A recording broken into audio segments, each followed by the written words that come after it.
Ya, súper. Vamos a empezar con responsabilidad extracontractual. El curso de responsabilidad extracontractual es un curso extremadamente útil para la vida del derecho, tanto como egresados como futuros abogados, abogadas.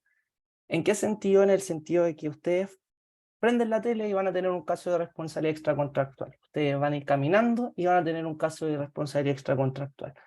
Probablemente a ustedes les haya pasado en más de alguna oportunidad que hayan tenido la posibilidad de demandar por responsabilidad extracontractual. A diferencia de lo que ocurre en el curso, por ejemplo, de contrato, que uno por lo general no celebra tantos contratos, uno no anda celebrando de forma muy seguida un contrato de arrendamiento, bueno, contrato de arrendamiento es la única excepción, pero por ejemplo un contrato de confección de obra material, que es una especie de arrendamiento, o celebrando contratos de promesa, de compraventa, más que tal vez algunas personas alguna vez en toda su vida respecto a un bien inmueble, o siquiera, no sé, un contrato de hipoteca, un mutuo, etcétera. En cambio, la idea de la responsabilidad extracontractual es una idea que se repite constantemente y como se repite constantemente, también se va a repetir en el examen de grado. Así que como, como lectura preliminar, así como se repite en la vía jurídica, también se repite en el examen de grado. Así que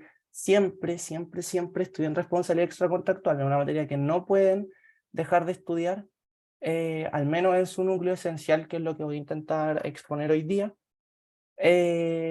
sin perjuicio de otra materia que sí pueden dejar siempre, siempre de lado, como sugerencia ya un poco de última ratio, si tuvieran que escoger entre materias a la cual rendirle espacio. Cuestiones previas. El curso de responsabilidad extracontractual, al igual que todos los cursos que hemos tenido y hemos elaborado, se divide de una forma súper sencilla. Se divide básicamente en 4 o 5 partes. Con esto lo que siempre les trato de decir es que derecho civil es extenso, pero si ustedes hacen un mapa conceptual pueden tener una lectura global de la situación y se van a dar cuenta que son pocos elementos siempre los que salen a colación. Siempre son las mismas clasificaciones. Entonces, al momento de hablar de responsabilidad extracontractual, nos vamos a referir en un primer momento al concepto, la conceptualización o qué es lo que se entiende por responsabilidad extracontractual. Y en un segundo punto, muy ligado a esto, vamos a hablar de los requisitos. Recordar que en derecho somos poco creativos y por lo general definimos de la misma forma en la que caracterizamos o hablamos de los requisitos. Por lo general vamos a dar una definición mencionando los requisitos. Por ejemplo, la responsabilidad extracontractual puede ser definida también en función de sus requisitos. La obligación que surge luego de la comisión o omisión de un hecho ilícito que provoca un daño. Entonces, si se fijan, de esta resumida definición que yo les puedo elaborar, ustedes se pueden imaginar que hecho u omisión, un daño, etc. En ese sentido, la primera clase que vamos a tener de esto es solo esta estrellita, esa que sale ahí, concepto y requisito al día de hoy. El día de mañana vamos a ver todo lo que tiene que ver con titularidad activa y titularidad pasiva, clasificación y extinción de la responsabilidad extracontractual. En cuanto a la titularidad activa, eh, es importante señalar que la titularidad activa hace alusión a quién es el sujeto activo que puede solicitar en juicio o puede accionar en juicio la responsabilidad extracontractual. La persona que es titular del derecho. Cuestión distinta al sujeto a quien tú vas a demandar. A propósito de esta distinción, quien demanda versus quién va a ser demandado, es que van a surgir diferentes discusiones que van a ser discusiones que van a tener que ver con el resto de los puntos que vamos a analizar de forma previa. En los apuntes, y por eso hago esta salvedad, en los apuntes no se estudia de esta forma, no se estudia muy seguido de esta forma, pero para efectos de preparar el examen de grado yo creo que lo mejor es siempre planteárselo en función de que se trata de una acción que alguien puede o no entablar, y la pregunta también es respecto a quién puede entablar esa acción. Son las preguntas típicas en un examen de grado, así que por lo mismo se hace necesario referirse a la titularidad. La clasificación, ya para los que quieren un poco hacerse una idea de lo que vamos a ver estas tres clases, hace alusión a la responsabilidad por el hecho propio, en cuanto a toda la regulación que está en el Código Civil, la responsabilidad por el hecho ajeno, en función de la responsabilidad del empresario, de las personas civilmente responsables, y la responsabilidad por el hecho de las cosas, en función de, por ejemplo, cuando se cae algo de un edificio, etcétera, o cuando hay que responder por un animal salvaje, un animal fiero, etcétera. Vamos a ver las regulaciones específicas de cada una de estas clasificaciones también. En cuanto al modo de extinguir, recordar siempre el curso de obligaciones. Siempre el curso de obligaciones. ¿Por qué? Porque las obligaciones habíamos dicho que se podían dividir en tres. Las obligaciones surgen, las obligaciones tienen clasificaciones, y asimismo las obligaciones se extinguen. Modos de extinguir las obligaciones, habíamos visto que podía ser también la prescripción. Acá, en este punto, la prescripción toma un rol relevante, así que, por favor, de nuevo, siempre cuando vean estas palabras como extinción, hagan el paralelo con el curso de obligaciones. Van a poder responder en el examen de grado fácilmente una pregunta de responsabilidad extracontractual, si es que también estudiaron muy bien el curso de obligaciones, a pesar de que la pregunta no sea directamente de obligaciones. Bueno, acá les puse el caso de la senadora Campillay, que es un ejemplo claro de una persona que está en condiciones de demandar a otra persona, en este caso a una persona jurídica, al Estado, por responsabilidad extracontractual. Podemos ver después sus requisitos, si es que nos queda algo de tiempo. No sé si quedan dudas respecto a estas cuestiones preliminares. Si se va entendiendo, si voy muy rápido, muy lento. Todo bien, todo bien. Súper. La responsabilidad en general, cualquier tipo de responsabilidad civil, puede ser entendida en la forma en la que lo entiende el autor Pablo Rodríguez Gres en esta cita, que es un deber jurídico de reparar daños o perjuicios que se producen con ocasión del incumplimiento de una obligación. Tal vez, si ustedes leen esto de una lectura preliminar, se puede entender que al momento de hablar de incumplimiento de una obligación, estamos situados en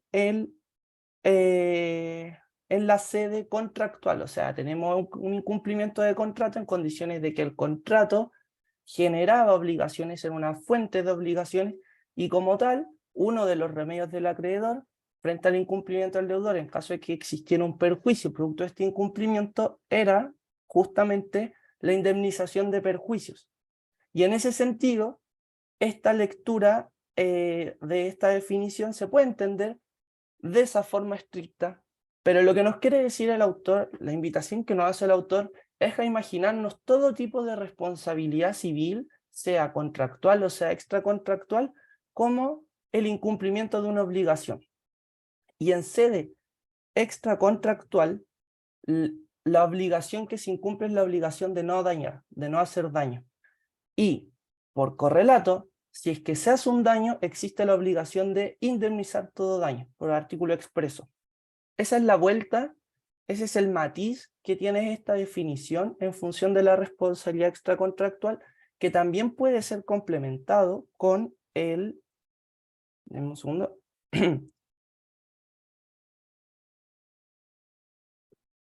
Que también puede ser complementado al momento de nosotros pensar en lo que vimos en Civil 1 en función de cuáles son las fuentes de las obligaciones. La fuente de la obligación, como ven, no solo es el contrato ni el cuasi contrato, también está el delito y el cuasi delito.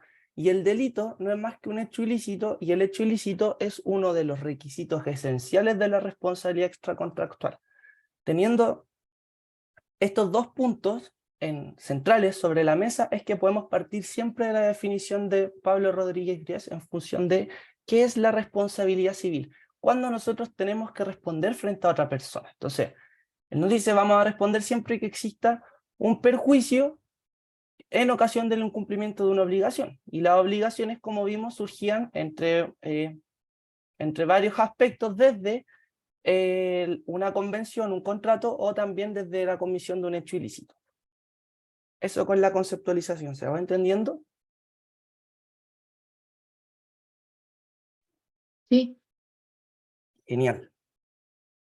Ahora bien, la responsabilidad extracontractual tiene ciertos requisitos esenciales, que sin estos requisitos jamás va a haber responsabilidad extracontractual. ¿En qué sentido digo que son esenciales? En el mismo sentido que cuando hablábamos de la responsabilidad contractual tenía que existir un incumplimiento del contrato, en ese mismo sentido, acá siempre tienen que existir estos 5 requisitos. Y digo 5 requisitos y me hago cargo también de uno de los grandes problemas al momento de estudiar la responsabilidad y en general cualquier materia relacionada con requisitos, que muchas veces los requisitos se subsumen unos en otros. No se asusten cuando ustedes vean un manual, cuando ustedes vean un libro de doctrina o cuando lean jurisprudencia y les aparezcan que en realidad son 3 requisitos o son 6 requisitos o son 4 requisitos o simplemente no hay requisitos y solo se atañen a la definición. ¿Por qué? Porque muchas veces va a ocurrir que, por ejemplo, en este caso el requisito 1 y 2 se va a subsumir, o el requisito 1 puede ser 2 requisitos a la vez. Por ejemplo, va a ser un hecho u una omisión, un requisito, y el hecho de que sea voluntario y realizado por persona capaz puede ser además un requisito aparte. Esta situación va a ocurrir siempre que estemos hablando de requisitos, así que por favor no se lo aprendan como que son 5, apréndanselo en función de la definición y en función del orden lógico que tienen los requisitos, en función de la conceptualización que acabamos de hacer. Y en ese sentido, el primer requisito es que sea un hecho o una omisión. Y acá les doy la palabra para que me ayuden un poco con esto para hacerlo más dinámico, que se les viene a la mente cuando yo les hablo de un hecho u una omisión. No en el sentido civilista, sino que en un sentido amplio. Bueno, si lo quieren decir de forma civilista también es bienvenido. O sea que un hecho es a través de una acción, o sea, una transformación en el mundo que uno lleva, y una omisión vendría a ser no hacer algo o no producir un cambio en circunstancias de que hay una obligación previa de hacerlo, o no sé, una prerrogativa previa de tomar esa acción. Y en ese caso la omisión sería imputable. Y esa prerrogativa u obligación previa de realizar alguna conducta, si alguien, algún otro compañero o compañera quisiera complementarlo con un elemento jurídico, ¿con qué se complementa? ¿Con qué idea viene a la mente a propósito de este deber jurídico de actuar? Hay un concepto que se ocupa harto en penal y también se ocupa harto en esta primera parte de responsabilidad extracontractual. No sé si alguien diferente quisiera complementarlo. Deber de cuidado. Exacto. Deber de cuidado, posición de garante y cuáles son las reales posibilidades de justamente cambiar la situación que está pasando frente a tus ojos, dicho de una forma más coloquial para que se entienda. En ese sentido, sea un hecho u una omisión voluntaria de persona capaz, recordar que la capacidad es la regla general en función del Código Civil y que la incapacidad, por lo tanto, siempre va a ser la excepción y hay casos excepcionales en los que hay incapacidad, además de poder distinguir entre incapacidad absoluta y poder distinguir entre incapacidad relativa, que también está en texto expreso, este primer requisito siempre, siempre, siempre es sencillo de analizar. Sencillo de analizar en el entendido que jamás han preguntado en el examen de grado a propósito de qué es un hecho o qué es una omisión. Es un requisito que por lo general no se abarca como tal. es un requisito que basta que exista, y por eso empecé con la pregunta al tiro, basta que exista una creación en el mundo exterior, un cambio en las cosas, un cambio en el estado de las cosas, o que justamente las cosas se mantengan, y yo estando en posición de cambiar ese curso por deber de cuidado o posición de garante, etcétera, solo en ese lugar y analizando solo esa situación es que se cumple el requisito. Por lo tanto, eso sería en cuanto al requisito del hecho u omisión voluntaria de persona capaz, haciendo el énfasis en qué es persona capaz y haciendo el énfasis en que un hecho no es lo mismo que una omisión, y que la omisión solo tiene sentido cuando ocurren estos tres requisitos que le acabo de decir: cuando uno está en una posición de garante, cuando tiene el deber de cuidado, y cuando existe la real posibilidad de cambiar el curso real de los hechos, cuando tienen la posibilidad real y efectiva de hacer algo distinto. En ese sentido, no sé si existen dudas respecto a este requisito.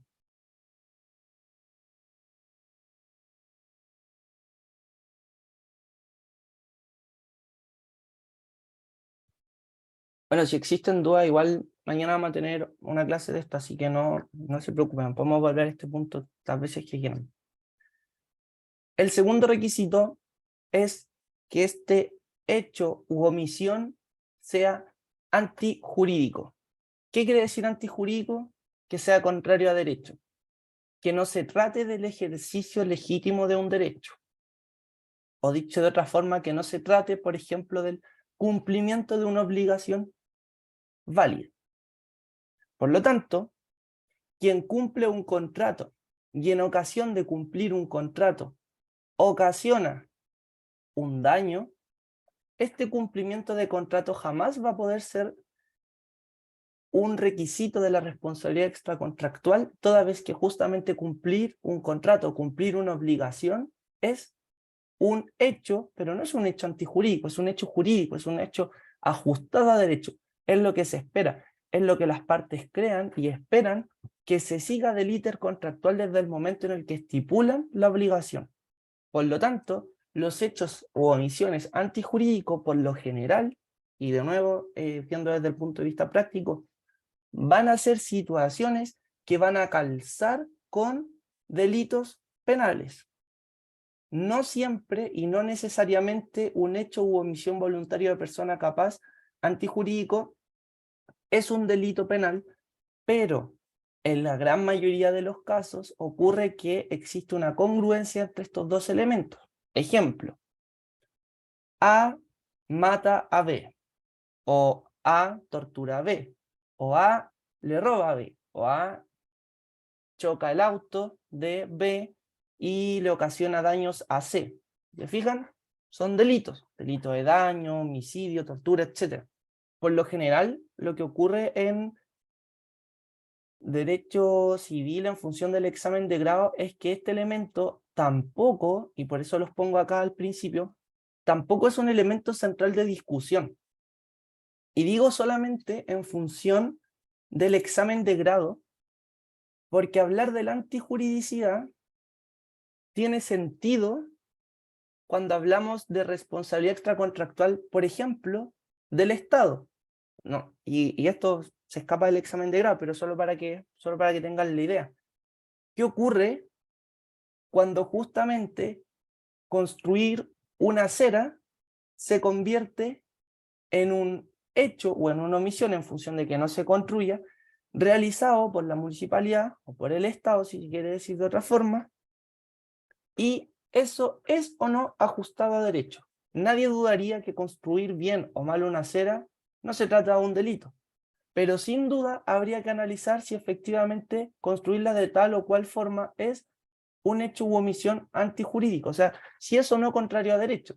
Y ahí tendríamos que analizar el tema de los estándares, etcétera, qué es lo que está obligado el Estado, si es obligación de medio resultado. O sea, nos lleva a un análisis totalmente distinto en esencia del análisis que tenemos al momento de nosotros pensar el examen de grado. En el examen de grado nosotros tenemos la oportunidad de solo referirnos a la antijuridicidad como un elemento que puede ser definido como cualquier conducta u omisión que no se ajusta a derecho.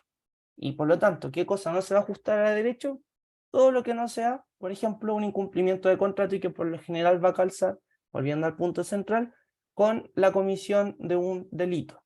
Por regla general, homicidio, daños, lesiones, etc.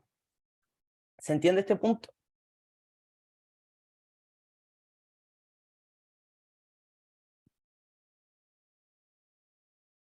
Sí. Buenísimo. El tercer punto es el más relevante de todos. El daño es el núcleo esencial de la responsabilidad en general, pero es el núcleo esencial de toda la responsabilidad extracontractual, de toda. ¿Por qué? Y haciendo el paralelo de nuevo, y hago muchos paralelos, no con el afán de enredarlos, sino que con el afán de que puedan armarse un mapa conceptual en la mente, que sean capaces de distinguir elementos. ¿Y por qué le hago este paralelo? Porque la responsabilidad contractual, cuando hay un contrato, nos sitúa siempre en la esfera de cuál es el remedio que tiene el acreedor frente al incumplimiento del deudor negligente. Y va a tener muchos remedios, respecto a los cuales no siempre va a ser necesario la concurrencia de un daño, sino que, por ejemplo, el remedio de la resolución requiere el incumplimiento de una obligación grave. Obligación grave siguiendo criterios de esencialidad, de lo que estipulen las partes, etc. Pero no habla en ningún momento de daño. Puede o no coincidir con que si uno incumple una obligación grave se genera un daño, pero no necesariamente va a ocurrir. Y además la responsabilidad contractual permite que en caso en el que exista daño haya una indemnización en función de los principios generales de la responsabilidad general, que todo daño tiene que ser reparado, mucho más ese contractual, pero la posibilidad que tiene el acreedor es exponencialmente mayor a la posibilidad de demandar que tiene la víctima de un daño. La víctima de un daño siempre va a requerir solo un elemento que hace que toda su pretensión se caiga o se construya sobre ese elemento que es el daño. Y el daño no es más que un perjuicio o una afectación en la esfera patrimonial o extrapatrimonial de una persona.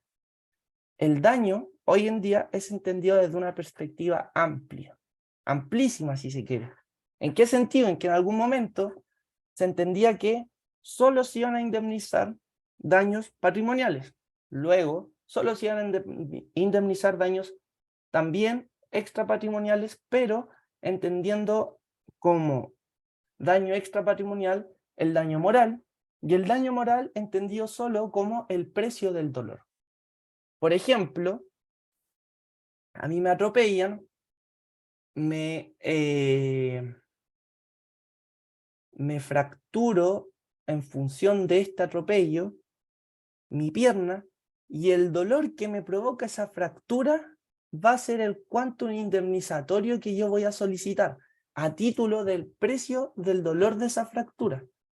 No, por ejemplo, si es que esa fractura provocó en mí una depresión, o si esa fractura provocó en mí la pérdida de un proyecto de vida, o la desviación de un proyecto de vida, o si, por ejemplo, hay otro tipo de casos que no vendría tanto a este ejemplo, pero por ejemplo, en vez de fracturarme la rodilla o la pierna, me fracturo la cadera, y producto de esta fractura de cadera, quedo imposibilitado de concebir hijos. Y en ese sentido, eso también es un daño no evaluable. O sea, si mi proyecto de vida era en función de engendrar y no puedo, al menos de la forma biológica o tradicional, etc., claramente ahí hay un daño. Ese daño es en sentido amplio. ¿Por qué? Porque se permite, por un lado, la esfera patrimonial y la extrapatrimonial. Pero más allá de las clasificaciones, que lo vamos a ver en la siguiente diapositiva, el daño como tal tiene que cumplir ciertos requisitos. Siempre el daño tiene que ser cierto. Cierto quiere decir que sea tal como se dice. O sea, si yo solicito, por ejemplo, lucro cesante de 4 millones de pesos y resulta que yo no experimenté lucro cesante porque yo pude seguir trabajando después del accidente. El daño no es cierto, claramente. O tal vez solicito por un monto mucho mayor. No es cierto que mi lucro cesante fue de 4 millones, sino que fue justamente de 2 o de 1 millón. Que sea real quiere decir que exista. Este sería el caso extremo en el que, por ejemplo, el primer caso que di, en el sentido de que me demandan de lucro cesante y resulta que yo jamás experimenté ningún tipo de lucro cesante. Y que sea efectivo no quiere decir nada más que ajustar estos elementos a una misma situación fáctica. O sea, siempre se va a decir que sea cierto, real y efectivo porque existe y existe como se pide. Si no existe, hay un problema de existencia, no es real. Si no existe como tal, o si no existe en el monto en el que se indica, no va a ser cierto. Si no es efectivo, básicamente aglutinar estos 3 elementos. Además, uno de los elementos centrales de los requisitos propios del daño es la subsistencia. Yo no sé si alguien se acuerda de cuando yo hablé de subsistencia a propósito de la responsabilidad contractual. Y estaría bueno que alguien pudiera referirse a esa alusión que hicimos. Me detuve harto en subsistencia.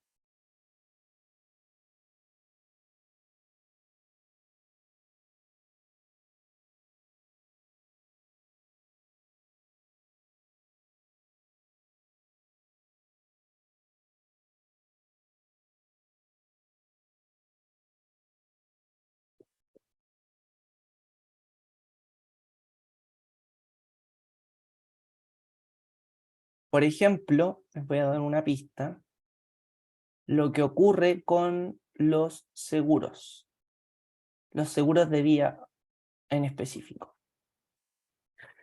¿Qué ocurre cuando demando a alguien por indemnización de perjuicios en sede extracontractual porque hubo un hecho antijurídico, doloso, culpable, que generó un daño en mi persona? Pero ese daño ya fue reparado por la póliza que yo pago todos los meses de un seguro de vida. O sea, a mí me atropellan, pero resulta que yo tenía un seguro contra atropello, entonces yo voy a la empresa MetLife, por ejemplo, y digo, oye, cumplan el contrato, páguenme, ocurrió este hecho, me atropellaron, y resulta que la empresa, la aseguradora, va a decir, ok, bien, te pago 20 millones de pesos. ¿Yo puedo acaso demandar a la persona que realizó este hecho ilícito? ¿A la persona que básicamente ocasionó el daño en mi persona? Es que no se puede reparar 2 veces, pues. Ahí se estaría como reparando 2 veces, creo. ¿Ya? ¿Y cuál es el problema con reparar 2 veces? Que se produce un enriquecimiento sin causa. Ya, buenísimo, me encantó porque así podemos combinar la materia con obligaciones. Claro, se produce efectivamente un enriquecimiento sin causa a propósito de que se tenía derecho solamente a reparar el daño una sola vez y la persona ya reparó el daño, ya ha sido reparado en el daño, perdón. ¿En qué sentido? En que la empresa asegurada ya le pagó a la víctima del daño, ya se realizó un pago, ya se realizó, en cierto modo, el pago del daño, la indemnización de perjuicios.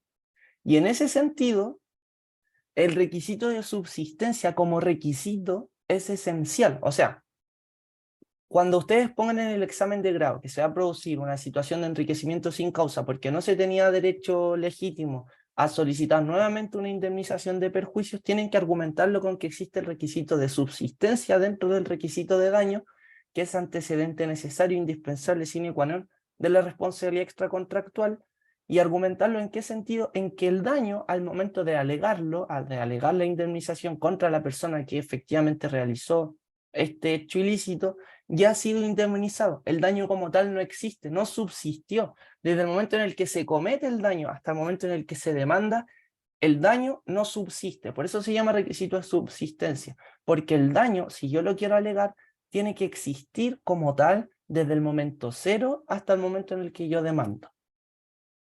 Si luego de presentada la demanda efectivamente se paga, el problema va a ser distinto. No es un problema de presentación de la demanda porque no exista un requisito, sino que va a ser un problema de fondo que se va a alegar, por ejemplo, entre otras cosas, también mezclándolo con procesal, con excepciones que se pueden interponer hasta la dictación de sentencia. O sea, van a ser excepciones, por lo general, de forma que van a tener que van a ser tramitadas, o sea, van a ser excepciones de fondo que van a poder ser tramitadas como excepciones de forma. Y en ese sentido, el artículo 310 es claro, o sea, permite el pago dentro de otras excepciones más. Y en ese sentido, esta podría ser una excepción de pago, o sea, oye, me estás demandando por 10 millones de pesos, pero a ti ya te pagaron. No, ok, existe daño, pero a tal fecha ese daño fue indemnizado.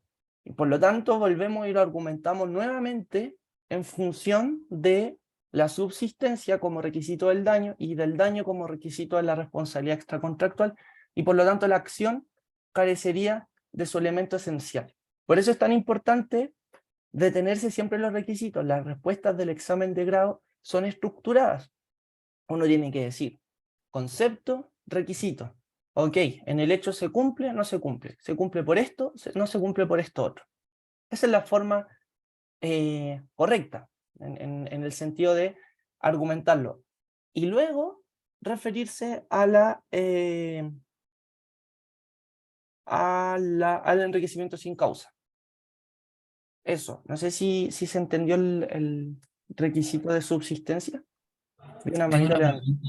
¿Sí? Tengo una pregunta. En ese caso, ¿no se produciría como una subrogación de la acción como en favor de la empresa aseguradora?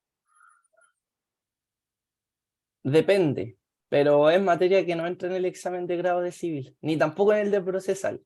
Pero claro, ya que hice el ejemplo, va a depender porque podría haber una especie de pago con subrogación, pero justamente lo que ocurre, más allá de que se paga contra la voluntad del deudor, que sería la persona que realizó este hecho ilícito, el gran problema que habría acá es que justamente la póliza de seguro opera como cumplimiento de un contrato. O sea, la aseguradora está obligada a responder y está obligada a responder, a optar de cierta forma porque el contrato genera obligaciones. Una de las obligaciones es que si cumplidas ciertas condiciones, el asegurado, por ejemplo, tiene un accidente entre tal y tal valor, por eso digo cumplidas ciertas condiciones, va a estar la obligación legal de indemnizar. Pero eso se va a tener que discutir y compararse si es que es igual o no a la situación en la que un tercero, por ejemplo, completamente distinto, por ejemplo yo, como sujeto, no sé, de beneficencia, veo que chocan a alguien abajo de mi casa, lo chocan y digo, oye, no, tranqui, ¿sabes qué?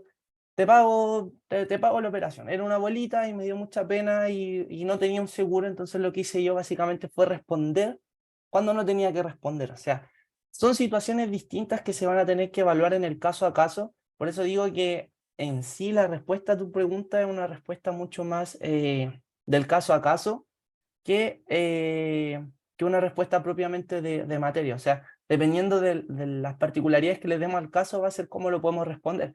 Como pago con subrogación, como falta de requisito de subsistencia, como enriquecimiento sin causa, etc.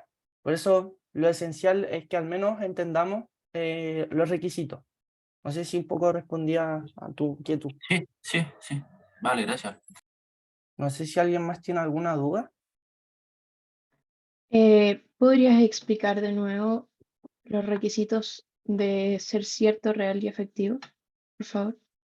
Ya, lo voy a explicar con un ejemplo o con palabras. No sé quién necesita más, o ambas. Ambas. O otra persona, Eh, ya. Sí, ya, dale, ahora sí. anda. ¿Ambas? Ya. Que sea cierto es básicamente que tenga una cierta certeza, que calce lo que yo solicito. Que sea real tiene que ver con la existencia como tal, más allá de si calza o no el monto. Ejemplo, que sea cierto quiere decir que si, vamos a cambiar el ejemplo del taxista, por ejemplo, me disparan. En una marcha, los pacos me disparan por la espalda. Y yo alego como daño patrimonial en cuanto a daño emergente, o sea, la pérdida o el desembolso económico directo a causa de este daño, un monto de 5 millones de pesos. ¿Por qué? Porque 5 millones de pesos fue el costo que yo tuve que asumir para costear la operación en función de que me dispararon en la espalda. Entonces, imagínate que fue una operación relativamente sencilla de sacarme perdigones. Que sea cierto quiere decir que efectivamente el daño emergente sea por la suma que yo solicito. Por ejemplo, por los 5 millones. O sea, ellos me podrían alegar, si Carabineros tuviera un abogado preciso, en cuanto a alegar los requisitos, diría, ok, acá hay un problema, en cuanto a que efectivamente ocurre un daño, pero el daño en sí tiene un problema de certeza. El daño no es cierto, no es cierto que hubo un daño emergente por 5 millones de pesos, sino que hubo un daño emergente en realidad por 3 millones de pesos. O sea, caballero, aquí tengo el informe de cuentas bancarias que dice que usted hizo una transferencia por 3.490.000 pesos y no por 5 millones. ¿De dónde saca los 5 millones? No es cierto que el daño tiene esa envergadura. Que sea real, por otro lado, tiene que ver netamente con un elemento de la existencia. O sea, en este caso, en el mismo ejemplo, va a la audiencia de juicio, por ejemplo, y dice, de nuevo, los Carabineros dice, oye, no es cierto que hubo un daño emergente. Esto suena súper negacionista, cualquier parecido con la realidad, supera la ficción, pero diré algo así como, no es cierto que existió daño, o sea, no es cierto, no es real que existió daño emergente, nunca existió. De hecho, aquí tengo, por ejemplo, dirían, aquí tengo el informe de sus cuentas bancarias y las cuentas bancarias estarían en cero, con cero de transferencia. Nunca se realizó una transferencia por 5 millones de pesos y yo tendría que desvirtuarlo, obviamente, diciendo que efectivamente existió ese daño, pero estamos alegando el elemento de existencia, no el elemento de certidumbre. No estoy alegando si la diferencia es entre 5 o 3 millones de pesos, estoy alegando que existe o no existe. Ese es el elemento de que sea real. Y que sea efectivo es básicamente aglutinar estos elementos, es darle forma, es decir, ok, más allá de si algo es cierto o es real, tomando las diferencias respectivas, esto es efectivo o no, como es efectivo que ocurre y es efectivo que ocurre por los 5 millones o por los 3 millones, o es efectivo que en sí mismo, en cuanto a requisito de que sea existente o real, si es efectivo que ello ocurre. Por eso digo que es un requisito aglutinante como tal, y un poco también resolviendo las dudas o inquietudes que pueda tener en cuanto a estos requisitos. Estos requisitos tampoco te preguntan en el examen de grado, como basta con decir que el requisito del daño es que sea cierto, real y efectivo. No va a ser cierto cuando los montos no calcen. No va a ser real cuando se alega algo distinto. Y no va a ser efectivo cuando hay un problema en uno de los dos anteriores. O sea, cuando no sea cierto o no sea real. Basta con responder con eso, porque como ya lo hemos visto, las pautas de examen de grado están mal redactadas. Más allá de que soliciten o no soliciten esta información. O sea, de por sí el problema que tiene el examen de grado son las pautas que están mal redactadas, no que pregunten acerca del requisito y además un argumento en función de esto. Así que eso, como un poco darle la tranquilidad que ese requisito es lo que expliqué y no es más que eso. De hecho, podríamos no haber tenido una clase de los requisitos de los requisitos, pero de sí también un poco darle esa tranquilidad. Más allá de este requisito, porque el requisito de subsistencia es muy importante. O sea, hablo del requisito, pero para referirme en específico a la subsistencia, más allá de que sea cierto, real y efectivo. Porque también surge del sentido común de que si yo alego algo, lo alego porque existe. O sea, La persona que solicita la indemnización de un daño lo solicita porque efectivamente hubo un daño. Eso es un poco el sentido y la lógica del requisito de que sea cierto, real y efectivo. Eso, no sé si respondí un poco a sus dudas. Sí, me queda claro. Gracias. Súper. Continuando, tiene que existir entre el daño provocado un cierto nexo causal. O sea, el daño tiene que ser producto de el hecho que yo estoy alegando como antijurídico. Este requisito de nexo causal se repite aquí mismo y es básicamente el mismo. Tiene que haber un nexo causal entre el daño que yo solicito indemnizar y la conducta que genera este daño, una conducta, un hecho u omisión que sea antijurídico. O sea, hay un antecedente que provoca un daño. Hay un nexo causal, hay una cuerda, si se quiere decir, que ata estas dos situaciones. Una conducta u una omisión y un daño. Y además, por último, el daño tiene que tener una cierta magnitud. Tiene que superar un cierto umbral para yo poder demandarlo. Y esto nuevamente no es un requisito que se pregunte en el examen de grado, pero no es más que la siguiente frase.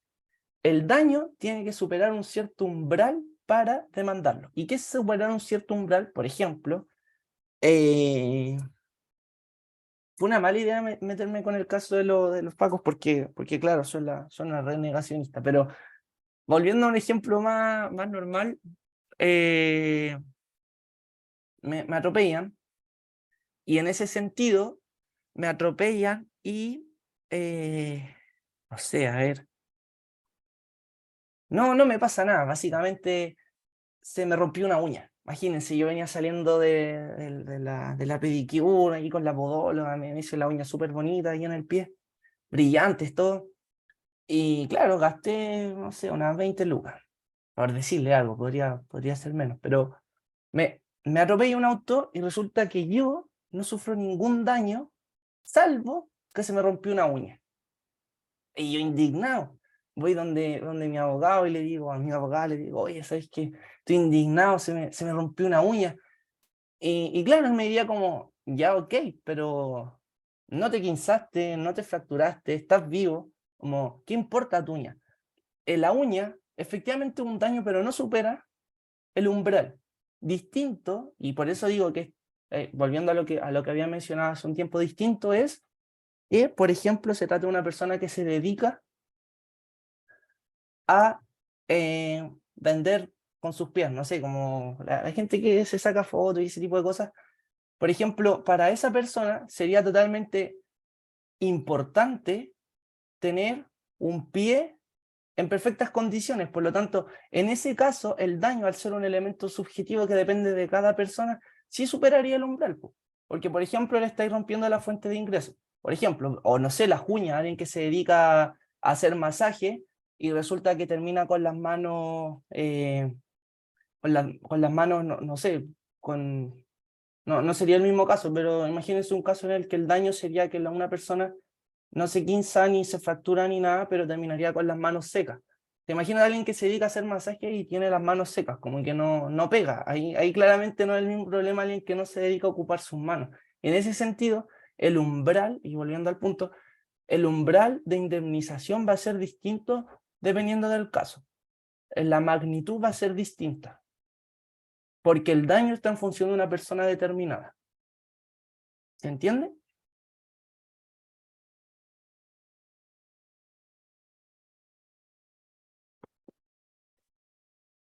Ya. Eso con los requisitos del daño.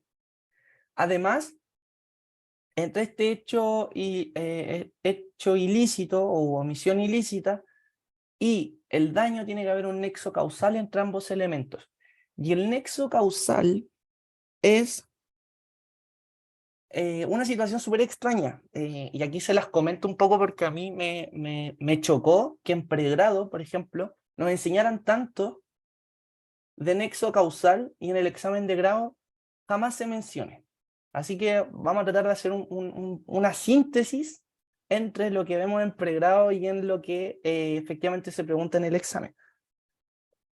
El nexo causal es la respuesta si un hecho es consecuencia del otro, si una conducta u omisión es consecuencia del otro. Si existe algo que ate la comisión de un hecho ilícito con el daño. Y la respuesta va a ser absolutamente sencilla cuando exista una causa. Por ejemplo, yo disparo y mato a otra persona. O sea, nadie dudaría que la persona a la que asesiné está muerta o ha fallecido producto de que yo disparé. Hay solo una causa. El problema se complica cuando existen más causas. Y este es un punto de vista un poco más filosófico, por eso abro la discusión para que ustedes también lo puedan estudiar si es que les interesa el tema, pero en el mundo, en el mundo sensorial en el que vivimos, existen siempre más causas. Las cosas no solo ocurren por una sola situación. Por ejemplo, yo podría haberle disparado a una persona porque esa persona me provocaba cierta conmoción, o porque yo estaba en un estado mental, o porque me confundí, etc. Si se fijan, y por eso digo, desde un plano filosófico, siempre van a existir una o más causas.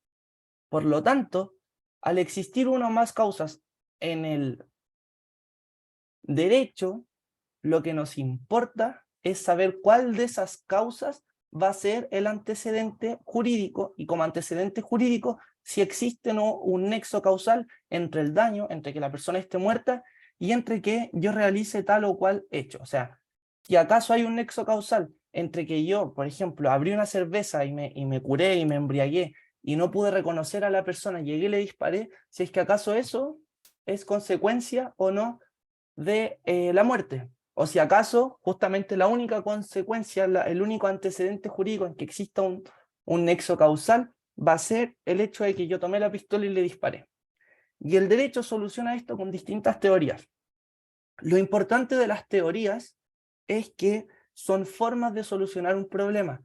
Las teorías no son incompatibles entre sí. Todo lo contrario, las teorías son completamente complementarias. La teoría más importante y la más usada es la teoría de la equivalencia, que es tomar básicamente todas las causas por igual. Todas son iguales. Y el problema de la teoría de la, aquí lo tengo anotado porque son varias, la teoría de la equivalencia, el problema que tiene es que para solucionarlo se necesita un método para solucionar el problema de que todas las causas son igualmente, todas las causas son de igual forma antecedentes del daño, es que se soluciona pensando causa por causa, uno por uno, si es que yo suprimo esa causa, si el daño se hubiera provocado, que es la supresión mental hipotética. Y aquí nos adentramos netamente en lo que también vimos a propósito de derecho penal 1 o 2, si mal no recuerdo. Y en ese sentido, se puede responder un caso ocupando esta teoría y el método de la supresión mental hipotética. Pero además existen ciertos elementos dentro de otras teorías, como por ejemplo la prohibición de regreso. O sea, la prohibición de regreso no es más que salvar un problemazo, que es que una conducta genera un daño, y ese daño, si uno lo ve en una línea recta, ese daño se desvía y ocurre un daño totalmente distinto. Por lo tanto, el hecho de que se desvíe ese curso causal implica que la causa se va a tomar desde ahí. Por lo tanto, desde el daño, yo no puedo regresar a la conducta anterior. Por ejemplo, alguien que trabaja en un hipódromo se sube borracho al un caballo, yo no puedo culpar y se cae, se muere este tipo que trabajaba en el hipódromo, yo no puedo culpar por prohibición de regreso la conducta de que él estaba trabajando en el hipódromo. Justamente es un antecedente, importante, obviamente. O sea, a propósito de que él estaba en el hipódromo, se subió al caballo, pero el problema es que justamente el daño se provocó porque él se subió al caballo, no porque él estaba trabajando en el hipódromo. Entonces, en ese sentido, habría una prohibición de regreso. Y como tal, lo que quiero decir es las teorías de nexo causal, entiéndanlas como complementos unas de otras. Todas las teorías se complementan. Lo que ustedes deberían hacer en un caso, al momento de responder el examen de grado, es decir que la teoría más ocupada es la teoría de la equivalencia de las condiciones que ocupa el método de la supresión mental hipotética, y además, dependiendo de cuál es el problema que surja, en el caso, ver si ocupan, por ejemplo, la prohibición de regreso, o si acaso, por ejemplo, ocupan la teoría de la causalidad adecuada, que no es más que analizar cuál de todas las causas tiene más probabilidad de provocar el daño. Es una cuestión netamente de probabilidad. Eso con nexo causal. No sé si existen dudas.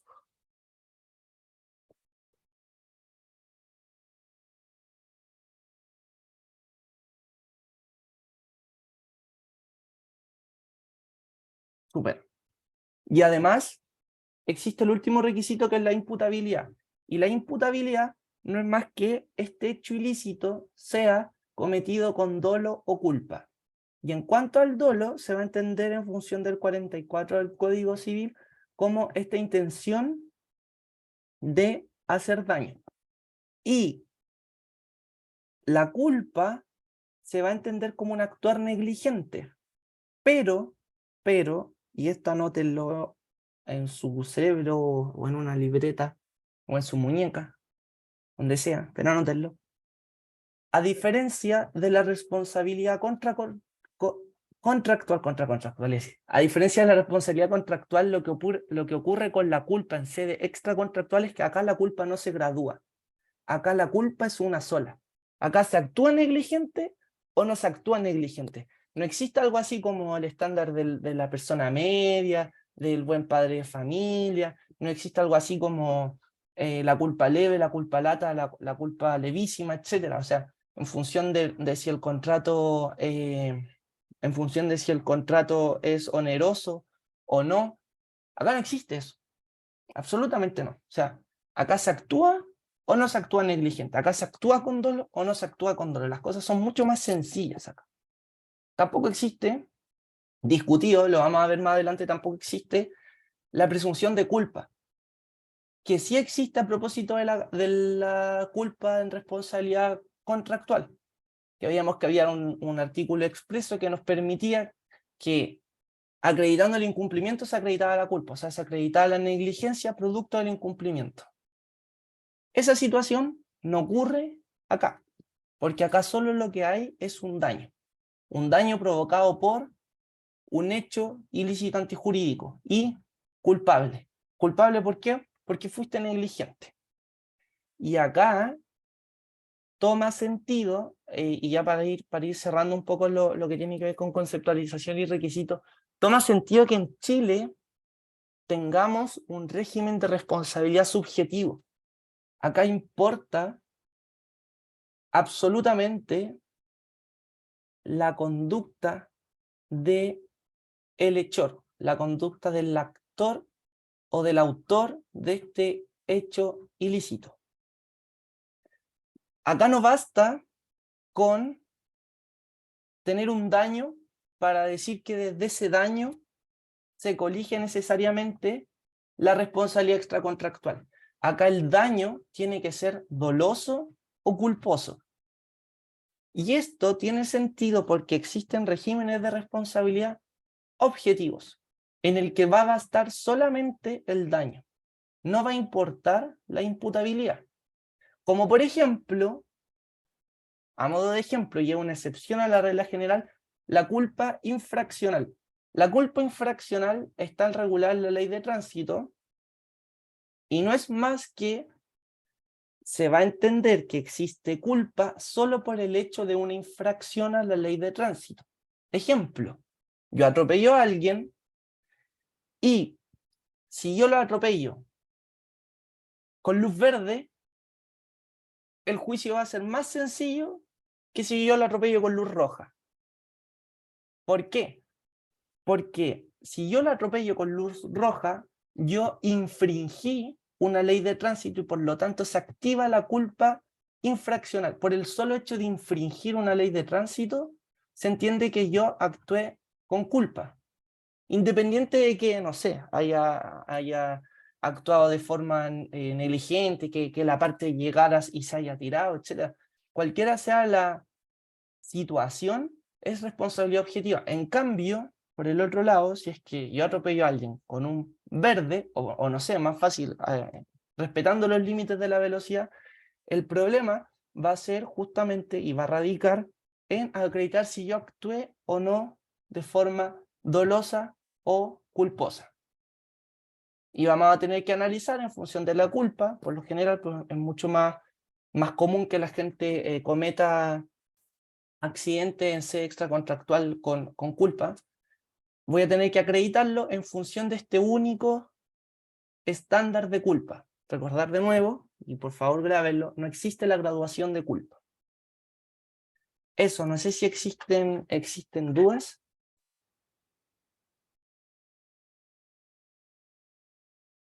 Ya esta sería la última diapositiva. Continuaríamos mañana.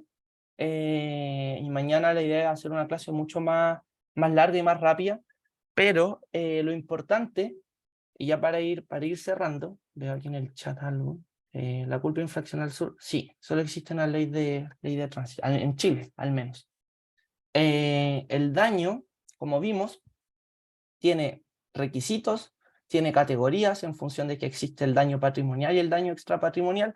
Hoy en día, y por eso no hice una clasificación, porque hoy en día en daño patrimonial van a ver cuántas clasificaciones existan como autores. Hoy día se habla de pérdida de la oportunidad, de lucro cesante, daño emergente. En 10 años más tal vez va a existir otra teoría con otra clasificación. Lo mismo ocurre con daño extrapatrimonial. Al momento solo existe el daño moral, pero el daño moral se ha ido ampliando.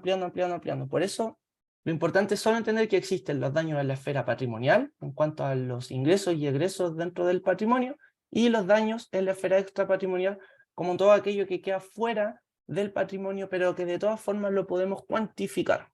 En cuanto al daño, y lo que nos quedó para mañana, es que existen ciertas teorías relevantes o discusiones relevantes que son 3.